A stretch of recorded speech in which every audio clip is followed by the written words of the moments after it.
La géolocalisation en temps réel a été activée sur des milliers de manifestants susceptibles de violences collectives, c'est ça le motif officiel, et ont été géolocalisées.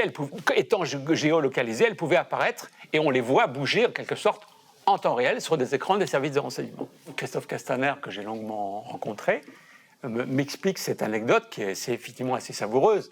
C'est de voir le président de la République et le ministre de l'Intérieur qui sont en mode un peu quand même panique du fait des gilets jaunes et qui vont surveiller, tenter de s'infiltrer avec des pseudos dans des boucles Telegram ou d'autres messageries en signalant des possibilités de rassemblement. Et Christophe Castaner me dit qu'avec les informations qu'il avait collectées lui-même sur les réseaux sociaux, il transmettait ces informations au préfet de police de Paris. Le pouvoir décide que maintenant, il est possible de surveiller des gens qui s'en prennent aux biens.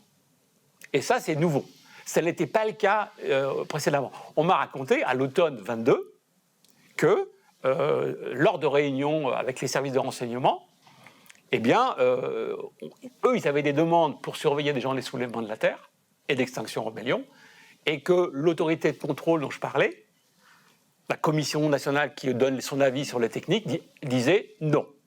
Donc il y avait interdiction de procéder à des écoutes sur des militants, des activistes du soulèvement de la terre. Mais, comme je le révèle, ça a changé depuis le début 2023. Il y a une autre militante dont je parle dans le livre qui, elle, a été fichée S. Elle était surprise de savoir qu'elle était fichée S alors qu'elle est militante communiste dans le Nord-Pas-de-Calais, qu'elle aide les migrants, qu'elle a participé, oui, à des manifestations. A-t-elle commis des violences? On lui a collé le fait de s'être un peu débattue lors d'une interpellation. Qu'est-ce qui s'est passé dans les semaines qui ont précédé l'attentat d'Arras? Pour l'instant, on ne le sait pas. On sait que la DGSI était active sur lui.